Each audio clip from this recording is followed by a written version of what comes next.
Legno Interni, falegnameria dal 1946. Rivenditore di porte a Udine, Gorizia e Trieste, porte blindate, pavimenti, serramenti, scale, arredi su misura, punto di riferimento nella qualità e nel design. La falegnameria opera nel campo dell'artigianato e mette a disposizione del cliente la sua conoscenza per offrire un prodotto all'avanguardia in grado di soddisfare anche i clienti più esigenti. Legno Interni, la tua casa su misura.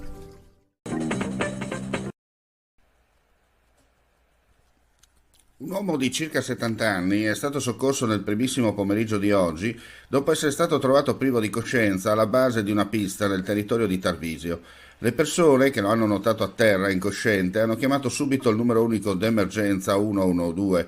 Gli operatori della sala di primo intervento hanno transitato puntualmente la telefonata alla struttura operativa regionale emergenza sanitaria. Gli infermieri della Sores hanno inviato sul posto prontamente l'ambulanza proveniente da Tarvisio e l'eli soccorso. L'uomo è stato preso in carico dai sanitari e trasportato in codice rosso all'ospedale di Udine a bordo dell'eli ambulanza.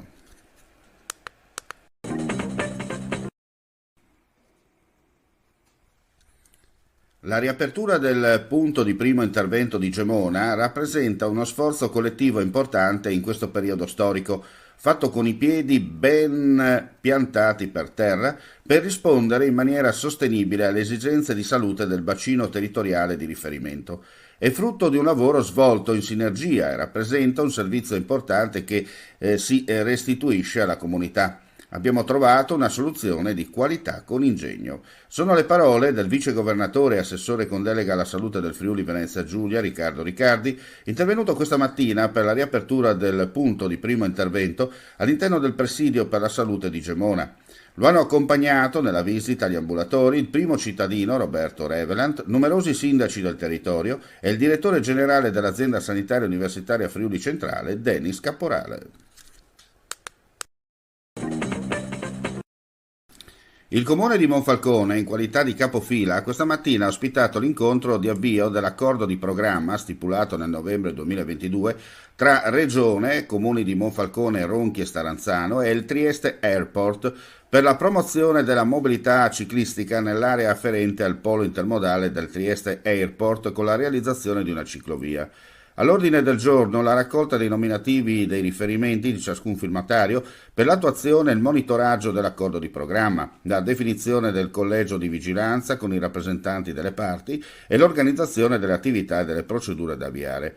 La Regione Friuli Venezia Giulia ha impegnato un primo stanziamento di 5.200.000 euro a favore del Comune di Monfalcone, Aeroporto FVG e Friuli Venezia Giulia Strade. Il Comune di Monfalcone ha già provveduto ad affidare la progettazione del tratto di pista di propria competenza all'architetto Paolo Giangrande per importo di 81.876,86 euro. Gli stanziamenti della Regione finanziano le opere previste dall'accordo di programma, ma i fondi a disposizione potranno essere integrati qualora si presentassero ulteriori necessità quando verranno presentati i quadri economici del progetto definitivo esecutivo. Una fantastica giornata, siamo stati baciati dal sole, Gorizia piena di gente, di goriziani e non solo, abbiamo avuto 10 carri, 10 gruppi che hanno riempito la città, un ringraziamento particolare a Proloco per quello che ha fatto insieme a tutto il suo staff.